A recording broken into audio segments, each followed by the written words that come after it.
Saya ngomong, Kang, punten ini bisa nggak dibantu untuk kabutnya digeser? Bisa katanya. Dia cuma ngerokok sebentar sambil lihat gunungnya gitu. Itu gunung langsung clear, bersih. Itu di depan mata saya sama teman-teman itu. Dia langsung banting rokoknya, dibanting. Terus dia bilang, dasar orang kota nggak bisa dibilangin. Gitu. Itu di hitungan detik gunungnya gelap lagi. Kalau di sana itu penunggunya itu ada macan. Begitu disamperin sama utusannya si Abah, ya udah permisi lah bahwa ini tamunya si Abah gitu. Aman, aman.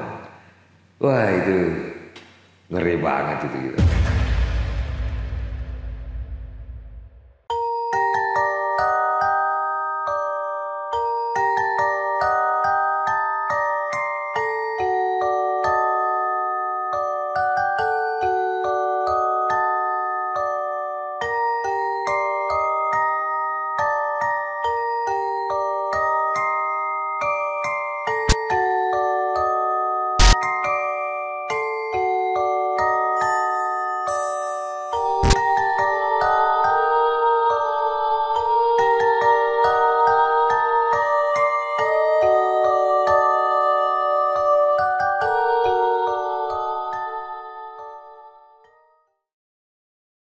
Assalamualaikum warahmatullahi wabarakatuh. Ketemu lagi dengan saya Mas Ton di channel YouTube Alur Kehidupan. Wah, ini episode yang sangat spesial nih. Kita kedatangan seorang YouTuber. Dia adalah Om Dito dari Dito 4x4 Rescue. Apa kabar Om Dito? Baik Om, apa kabar? Selamat datang di studio Alur Kehidupan. Terima kasih undangannya Om. Sama-sama. Ini sebenarnya jadwal yang tertunda Om ya. Udah lama banget udah kan lama bikin janji, cuman waduh. Kita pura-pura sibuk soalnya. Terima kasih udah ini menyempatkan sambil ngerokok nggak apa-apa ya karena konten dewasa kan ini ya. Silakan. Jadi ngalir aja Om ya ngobrol ya. Om Dito itu kan seorang off-roader ya. Kebetulan Om. Kebetulan. Mall roader kita, mall roader takut kotor kita. Aduh. Tentu di dunia off-road yang Om Dito jalanin itu kan banyak banget ya pengalaman horor, mistis, keluar masuk hutan ya. apalagi kan. Ada lah Om, seperti itu. Nih kawan-kawan Alur Kehidupan juga pasti pengen tahu gimana sih kisah-kisah horor Om Dito itu. Kalau horor itu tergantung bagaimana kita menyikapinya ya Om ya. Kalau sebagian orang kan ada yang tidak percaya gitu kan, dianggap musyrik lah atau apalah istilahnya gitu kan. Tapi kalau buat saya pribadi ya, karena ketemu langsung di hutan dan lain-lain dan ngalamin langsung gitu, ya seperti itulah kita kadang-kadang ketemu yang nggak masuk nalar. Dan percaya nggak percaya sebenarnya Om ya? Iya, tadinya kita juga nggak percaya Om. Cuman karena ngalamin langsung ya mau nggak mau bahwa dunia lain itu memang ada. Kita memang berdampingan, bukan begitu kan? Betul. Bukan, kan cuman nggak ya? Semua orang bisa mengalami dan bisa melihat. Bisa mengalami dan bisa menerima biasanya gitu kan. Betul. Karena dengan kepercayaan masing-masing kadang-kadang seperti itulah gitu kan. Jadi kalau Om Dito tuh mulai dunia off-road tuh udah sejak kapan? Dari 2000 awal ya, 2001 kalau nggak salah. 2001. 2001. 20 tahun lebih ya. Kebetulan segitulah Om. Oke Om, kalau ngomongin horor, di mana aja sih Om yang pernah Om alamin dan seperti apa sih perjalanan kisah horornya itu? Kalau kisah horornya tuh gini, hampir di semua tempat kalau namanya hutan gitu kan atau daerah-daerah yang jarang didatangi orang gitu kan, pasti punya kearifan lokal. Kearifan lokal itu kadang-kadang kita, kalau saya pribadi ya kalau misalnya mau off-road tuh mau kemana ini, ke tempat yang kita belum pernah gitu, pasti saya cari tahu dulu nih. Observasi dulu Pak. Iya, kalau sekarang kan lebih gampang, ada Google segala macam, kita carilah gitu kan. Apa sih ceritanya daerah sini, legendanya apa gitu kan. Supaya kita bisa apa ya, mengetahui kearifan lokalnya dulu. Apa pantangannya, apa nggak bolehnya apa, sama kayak misal kita di Kalimantan gitu kan ya. Kalau setahu saya dulu dikasih tahu kalau masuk ke hutan Kalimantan tuh ada pantangannya. Contohnya? Dilarang bawa ikan asin, telur, ketan, sama satu lagi apa gitu lupa. Oh jadi ada pantangan? Ada pantangannya, dan itu ya? nggak boleh dibawa. Itu memang orang lokal yang bilang seperti itu. Jadi ya kita harus menghargai itu kan. Kalau kita bawa, kita akan pasti ketemu hal-hal yang di luar nalar gitu. Oh gitu? Iya, pernah ada yang begitu. Pernah. Iseng kali itu nyoba, bener gak sih? Nggak sengaja kalau waktu itu. Oh nggak sengaja? Nggak sengaja, jadi ada satu kawan kita yang mobilnya cuma tersangkut oleh potongan kayu ya, bekas namanya tunggul kayu gitu kan ya. Gardannya itu tersangkut oleh gardan potongan kayu itu, ditarik beberapa mobil nggak geser. Udah lama lah, berjam-jam kita coba keluarin. Nah kebetulan datang orang lokal, dia tanya kenapa, terus dia bilang ada bawa ketan, telur, ikan asin nggak gitu. Coba deh buka logistik, keluarin gitu kan. Begitu dikeluarin semua, oh ketemu ketan. Dibawain sama istrinya gitu kan, buat makan kan. Dah masukin lagi barang-barangnya, terus ketannya diapain nih? Tanya sama orang lokalnya kan. Oh kasih aja ke orang lokal atau mau dibuang ya terserah. Akhirnya kita kasih aja ke orang lokal itu. Begitu udah dikasih, mobilnya di starter, masuk gigi satu, jalan sendiri. Keluar dari ganjelan itu. Dengan segampang itu ternyata. Iya. Wah itu kan kalau secara nalar, mobil yang narikin kuat-kuat semua. Winch off-road itu udah paling top ya, lah. Udah proper buat masuk hutan. Iya, dan winchnya udah paling mahal lah gitu kan. Cuman dengan kondisi seperti itu kan nggak masuk akal. Betul. Sama itu, yang itu kan kalau di Kalimantan ya. Kejadian yang lucu-lucunya banyak juga, kayak waktu kita di Situ Gintung, waktu bencana Situ Gintung gitu ya. Yang waktu jebol ya. Jebol itu. Kita evakuasi mobil, termasuk ada mayatnya di dalam. Nah, tapi ada satu mobil yang tidak ada apa-apanya, tapi di daerahnya agak terpencil gitu ya, di sudut terpencil gitu. Mobilnya di sungai, kita coba keluarin, itu ditarik sampai truk 6x6, nggak keluar juga. Udah 6x6 padahal. Udah 6x6 dan ditarik sama mobil teman-teman off-road itu nggak keluar dari sungai yang harusnya gampang gitu loh kan, dari sungai tarik keluar, dinding sungainya pun pendek gitu kan, asumsinya licin lah karena lumpur gitu, nggak gerak. Setelah kita kasih kopi segala macam, rokok, ini kayak gini dikasih rokok nih, tancepin rokok lah, mau dibilang musrik juga terserah gitu kan, sajen gitu kan. Itu dengan mudahnya keluar mobilnya, gitu. Simpel padahal ya, cuma kasih rokok, iya, dan kopi. Itu juga standarnya biasanya kalau kita masuk ke hutan-hutan gitu ya, ketemu trek yang susah banget, malam gitu atau apa, biasanya kita memang permisinya ya kasih rokok sama kopi gitu. Kita nyalain sebentar gitu kan. Kalau rokok kita harus nyalainnya hati-hati ya, karena kalau di hutan itu kan bisa jadi gampang kebakar. Gampang kebakaran. Kita biasanya cari yang tempat yang tanah-tanah aja, kita tungguin sebentar. Begitu udah kita pasang ya jangan sampai membakar yang lain kan gitu.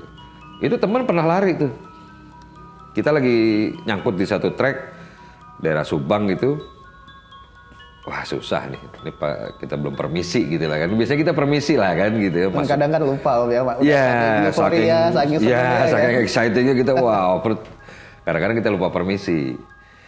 Itu ada galian kubangan kecil lah. Kubangan kecil itu tak taruh rokok. Temen nanya nih, ngapain lu? Biasa permisi. Makanya selalu kita bawa rokok banyak. Tancepin di dalam tuh. Di dalam kan nggak kena angin. Itu dia lihat sendiri, rokok kretek seperti ini, itu nggak sampai semenit habisnya cepet. Nggak ada angin.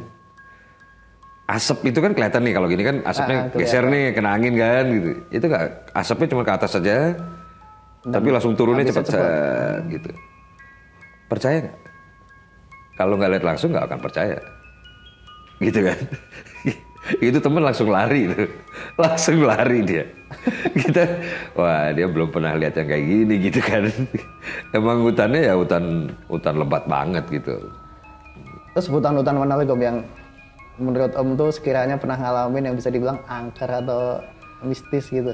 Semua hutan rata-rata angker. Jawa Barat itu juga angker. Kayak Gunung Salak. Terus kalau Gunung Salak emang ya, konon ceritanya sih emang banyak yang beredar kan begitu. Nah, Gunung Salak itu kita pernah ini di luar off-road ya. Waktu pesawat Kasa 212 jatuh, saya kebetulan ikut supporting untuk rescue di sana. Kita udah sampai paling akhir mobil yang bisa sampai sana. Terus di Gunung Salak kan lagi kabut hitam. Lagi kabut, jadi tim rescue itu sangat kesulitan untuk mencapai di sana dan jarak pandangnya pendek banget ya. Ketemu saya sama Kuncen, ada Kuncennya. Orangnya cuma pakai batik korpri zaman dulu gitu, terus celana lusuh gitu, sendal jepit. Ternyata dia Kuncennya. Saya ngomong, Kang, punten ini bisa nggak dibantu untuk kabutnya digeser? Bisa katanya. Tapi dengan satu syarat, tidak boleh ada helikopter terbang di atas Gunung Salak, nggak boleh. Oke, saya koordinasi dulu dengan tim sama ada posko utama di sana kan. Udah, oke, clear. Dia cuma ngerokok sebentar sambil lihat gunungnya gitu. Itu gunung langsung clear, bersih. Terang gitu aja. Terang. Tapi tiba-tiba ada sebuah helikopter dari sebuah instansi terbang di atas. Mungkin dia nggak dikoordinasi mungkin sampai ke sana gitu ya. Dan dia lihat itu di depan mata saya sama teman-teman itu. Dia langsung banting rokoknya, dibanting, terus dia bilang, dasar orang kota nggak bisa dibilangin katanya. Itu di hitungan detik gunungnya gelap lagi. Kita kabur, merinding gitu ya. Kita kabur takut Itu nggak masuk di akal kan? Dia bisa menggeser seperti itu tuh. Itu, aduh, kalau di hutan-hutan itu dimanapun, bukannya semua hutan itu serem, tapi permisilah kita. Boleh dicek aja di legendanya Gunung Salak gitu kan, Gunung Gede, Pangrango segala macam, semua gunung lah, hampir semua gunung kan. Dicek aja di Google, pasti ada legendanya tuh. Ada cerita-ceritanya. Ada ceritanya, ada cerita kearifan lokalnya lah. Ya pendaki-pendaki yang profesional pasti udah tahu, ya kan, udah tahu. Cuman kalau yang pemula-pemula kadang-kadang nyepelein. Iya, teman-teman off-road juga gitu tuh. Teman-teman off-road juga kadang-kadang ya mohon maaf ada yang nggak percaya begitu-gitu kan ya. Ya dia merasakan sendiri, mobilnya trouble, rusak apa segala macam dan yang nggak masuk akal rusaknya. Terus kalau yang di Gunung Salak tuh akhirnya bisa naik atau mengurungkan naik? Kalau pendakinya kan tim yang jalan kaki udah pada jalan ya. Cuman akhirnya ya mereka bekerja dengan kondisi kabut yang gelap itu. Karena kuncinya udah, ya karena kan udah harus rescue kan. Mereka tetap harus jalan kan. Cuman ya kuncinya udah ngambek pada saat itu ya. Karena kita ketemu langsung dengan kuncinya nih. Jadi kita, waduh, ya sangat disayangkan gitu kan. Tapi untungnya kan ketemu tuh yang pesawat Kasa itu. Karena butuh berapa hari juga kan nyarinya itu. Ya karena emang Gunung Salak kan juga hutannya lebat banget. Hutannya lebat dan boleh dicek aja di Google ya. Apa sih ceritanya Gunung Salak gitu ya. Kalau si Kuncennya bilang itu, ini dari Kuncennya ya, waktu itu Pak siapa lupa namanya. Orangnya agak kecil, kurus gitu. Dia bilang Gunung Salak itu pantangannya tidak boleh ada yang terbang di atasnya. Itu emang pantangan ya? Pantangannya. Tidak boleh ada orang bule, orang selain orang Indonesia yang terbang di atasnya juga. Gitu. Jadi itu yang kita dapat informasinya pada saat itu ya. Saya juga baru dengar infonya lah. Nah itu dari Kuncennya tuh, dia bilang begitu, nggak boleh. Jadi kalau nggak salah di penerbangan juga tidak boleh dilintasi ya, kalau nggak salah ya. Jadi kalau nggak salah ini ya. Clear ya, bersih ya. Ya tidak boleh dilintasi lah kalau setahu saya ya, koreksi aja kalau. Tapi dulu dengar dari teman-teman pesawat gitu, pilot dan lain-lain, tidak boleh memang terbang di atas itu. Mungkin karena gunungnya juga terlalu tinggi gitu kan, karena gunungnya tinggi banget kan itu. Yang cukup bahaya juga. Cukup bahaya juga, cuman di lain itu kita ya mungkin ada yang tahu ceritanya lebih lanjut, komen aja kali ya. Gitu. Boleh nanti buat kawan-kawan Alur Kehidupan ya, kalau tahu gimana sih cerita Gunung Salak, komen ya. Selain Gunung Salak, yang tadi di Kalimantan ada Pantangan, pengalaman apa lagi Om? Banyak ya, jadi kalau yang deket-deket aja sih, ya itu kita kalau di Kerawang kayak gitu ya.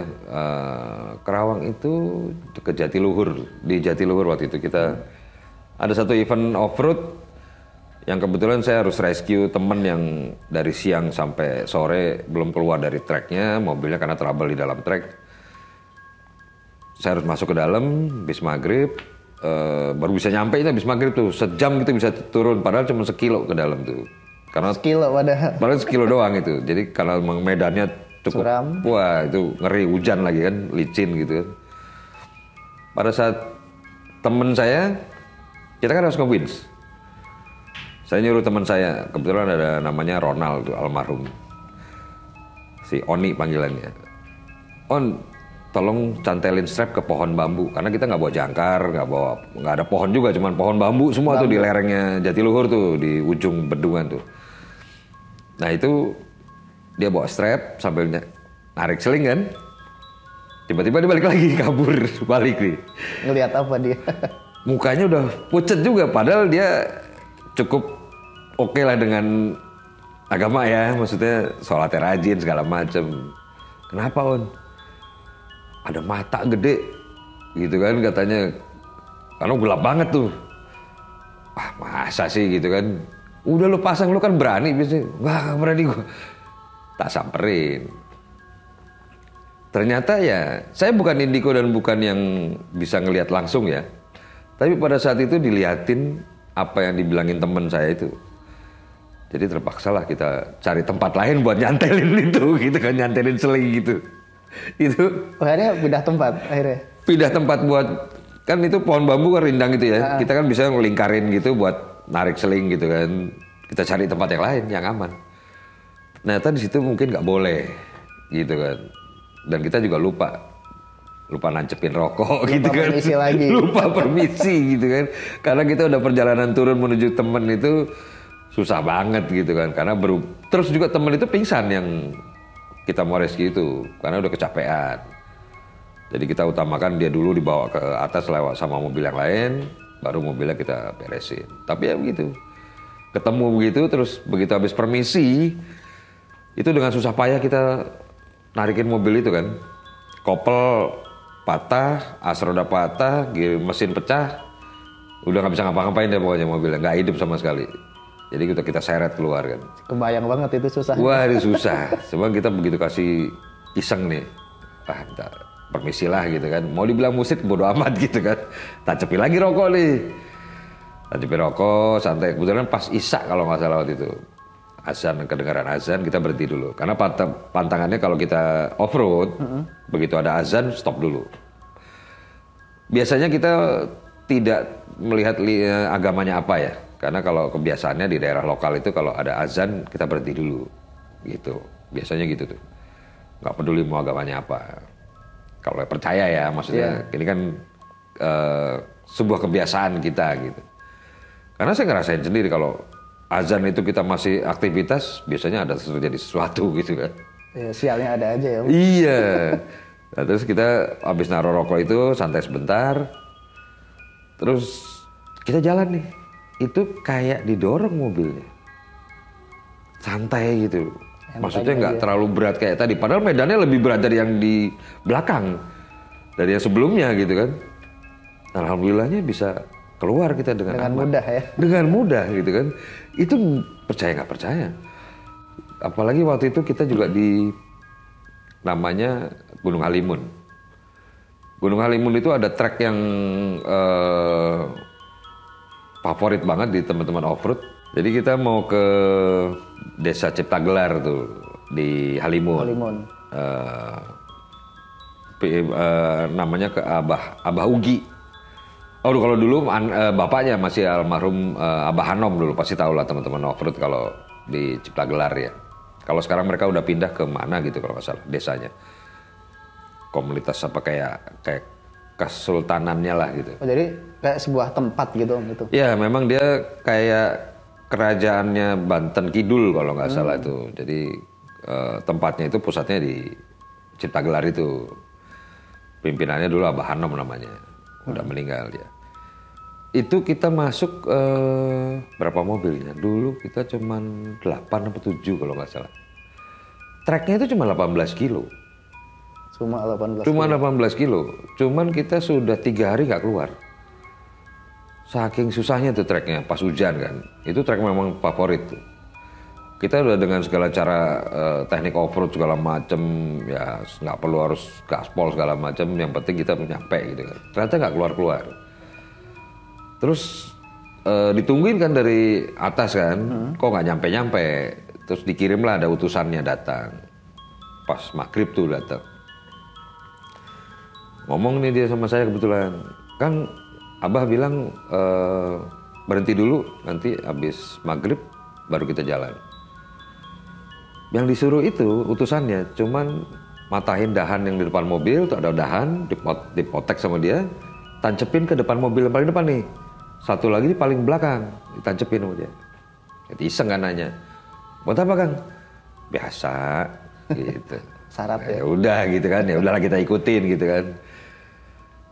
Begitu habis maghrib, kita keluar nggak sampai setengah jam.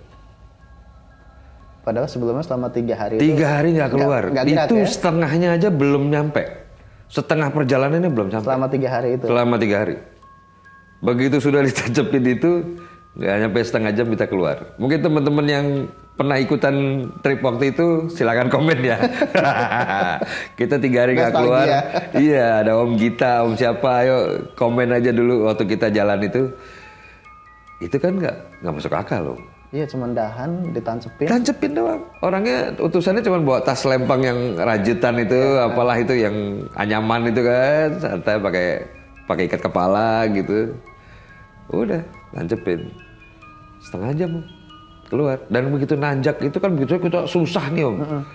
Tanjakannya itu memang karena hujan ya licin banget gitu kan.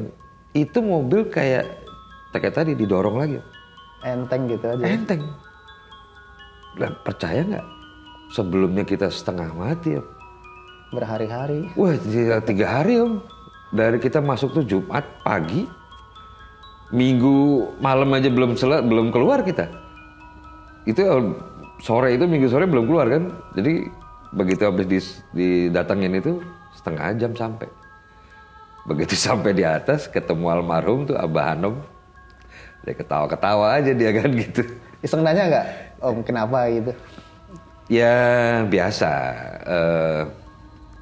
Kalau di sana itu ini kalau secara kita ngobrol kasarnya ya, penunggunya itu ada macan. Ya macannya lagi istilahnya lagi iseng lah gitu kan, penunggunya lagi iseng gitu. Begitu disamperin sama utusannya si Abah, ya udah permisi lah bahwa ini tamunya si Abah gitu. Mau lewat. Aman loh, aman. Wah itu ngeri banget itu kita. Karena hutannya benar-benar hutan lebat tuh. Belantara ya. Iya kan itu hutan masih konservasi kalau waktu itu. Makanya sekarang udah ditutup jalannya, udah nggak boleh. Itu trek favorit. Trek favorit para Trek favorit off-roader itu. ya. Iya itu trek Padahal favorit. susah Om Ya? Tapi padahal susah treknya ya. Susah banget Om. Kalau kering ya perlu effort dikit lah. Tapi kalau di sana kan rata-rata hujan ya. Udah pasti susah. Susah banget. Ya kalau hutan-hutan luar Pulau Jawa kira-kira mana Om Di Pulau Jawa? yang di luar Pulau Jawa? Luar Pulau Jawa. Kalau Pulau Jawa ya. Kan seperti Kalimantan kan ternyata ada pantangan-pantangan tertentu kan. Iya, kalau paling setahu saya yang paling banyak pantangannya kalau nggak salah sih cuman Kalimantan ya. Cuman Kalimantan aja. Ya Kalimantan sama Papua ya. Kalau Papua tapi saya lupa tuh apa tuh. Cuma kalau waktu itu karena seringnya Kalimantan, ya seperti itu loh banyak kearifan lokal yang harus kita patuhi. Itu di semua hutan Kalimantan atau hanya kawasan tertentu? Hampir semuanya sih begitu ya. Wah, hampir semuanya emang ada pantangannya. Begitu, iya. Sama kearifan lokalnya kan kalau misalnya di Kalimantan itu kita disuguhin minum nih. Kita nggak pengen minum. Itu nggak boleh, itu pantangan tuh. Disuguhin minum misalnya di Kalimantan, ini setahu gue ya, setahu saya ya. Kita disuguhin minum, ya kita cicip aja dikit begini. Boleh, nih Om, kita ngopi-ngopi. Sambil minum ya. Cicip aja dikit. Itu nggak apa-apa, nggak dihabisin nggak apa-apa. Tapi jangan ditolak. Setahu saya itu nggak boleh ditolak.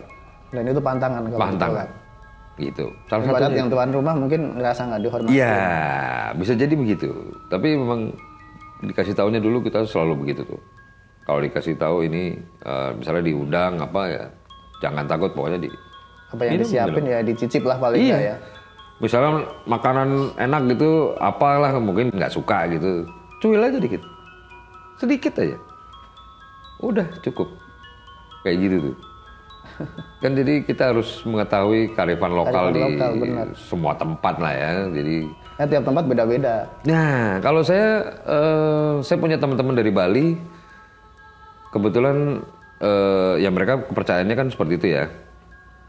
Jadi alam itu harus dihargai dan kita berdampingan gitu kan. Jadi Kalau di Bali kan dalam tanda kutip sakralnya kuat banget. nah itu kan. Jadi kita yang ngelihat seperti itu aja. Jadi semua itu walaupun kita kepercayaannya berbeda ya, kita memasuki daerah tertentu yang memang kearifan lokalnya berbeda ya harus kita patuhi. Harus dihargai. Harus dihargai banget, nggak boleh dilawan dong, bisa kualat gitu.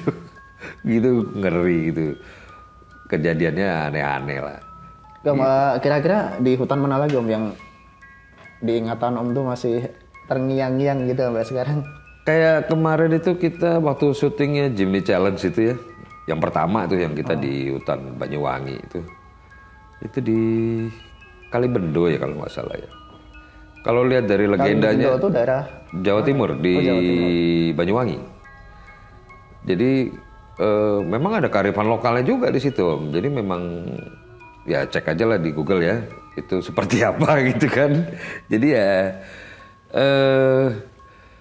apa ya kalau kita mau sombong gitu ya, waduh udah nggak karuan tuh. Waktu itu juga sempat kita syutingnya agak terganggu karena kita udah masuk mau maghrib ya, jadi terpaksa kita batalkan masuk ke dalam-dalam lagi gitu kan, karena pertimbangan safety dan lain-lain gitu kan. Ya udahlah akhirnya kita keluar dari tempat itu gitu kan. Ya legendanya itu begitulah Om, sampai dibuat syuting sebuah filmnya tentang horor juga kalau nggak salah. Oh, tentang horor juga. Tentang horor juga. Jadi di Jimny Challenge itu juga ada horornya juga. Ada segmen horornya ada karena itu teman-teman apa namanya subscriber itu mereka penontonnya seneng dengan yang seperti itu. Kayaknya cerita-cerita horor juga banyak banget penggemarnya Om, ya kan? Lumayan lah. Ya lumayan gitu kan, apalagi kalau pas tayangnya malam Jumat gitu kan. Ya, ini juga tayangnya tiap Oh malam Jumat juga? malam Jumat Om, jam 9 malam gitu. Jam 9 malam. Jadi, jangan lupa ya nonton setiap malam Jumat nih, pasti ada tayangannya nih. Iya, jadi kita masuk segmen keramat, kisah seram malam Jumat Om. Oh gitu. Iya betul. Apalagi Jumat Kliwon. Wah, Waduh, serem ngeri itu. itu. Dari tadi kita ngobrolin off-road. Dan Om Dito ini kan ternyata di bidang rescue juga ya? Kebetulan gitu. Kalau jenazah itu kan tidak semudah kita mengambil minum atau gelas ya. Ada proseduralnya untuk mengangkat korban-korban itu gitu kan. Pernah misalkan ketemu kepala doang? Atau Pernah. apa? Pernah. Kepala ada yang cuma kepala sama badan setengah itu ada.